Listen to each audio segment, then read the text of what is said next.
Ever wondered if these adorable pint-sized dwellings are as affordable as they seem? Well, stick around because we're about to uncover the secrets of the tiny house movement.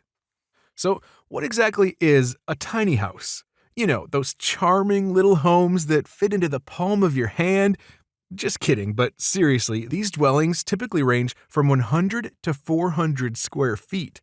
Think cozy, compact, and oh so cute. Now, here's the big question. Are these tiny havens really affordable? Are they a solution to the housing crisis? We're about to find out. According to a recent New York Times article, there's a whopping 1.5 million deficit in the number of new homes needed for affordability in the US. And guess what? Only 42% of new and existing homes are attainable for the average American household. But fear not. Tiny homes might just be the creative solution we've been looking for. Now, let's talk dollars and cents. How much does it cost to build or buy a tiny home? Building your tiny dream home could cost anywhere from $30,000 to $60,000 if you're the DIY type. Not too shabby, right?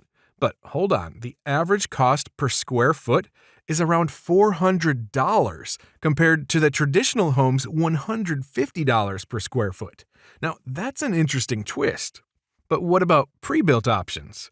Oh, they exist, and they're as stylish as ever. Imagine skipping the hammer and nails. Ready for the catch? You might be looking at spending upwards of $100,000. Worth it or not? Keep watching. Investing in a tiny home has its perks: lower taxes, less maintenance, and tapping into high-demand areas.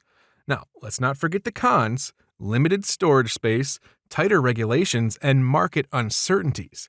It's not all sunshine and rainbows, but we're here to spill the tea. And just for fun, let's compare the average price per square foot in different parts of the US. Which city do you think takes the crown for the most expensive per square foot? Drop your guesses in the comments below. Tiny homes are a budget-friendly adventure, but there's more to the story. If you're considering this lifestyle, make sure you're armed with all the facts. And when you're ready to manage your tiny home rental or a traditional home rental, check out TenantCloud for all your real estate needs.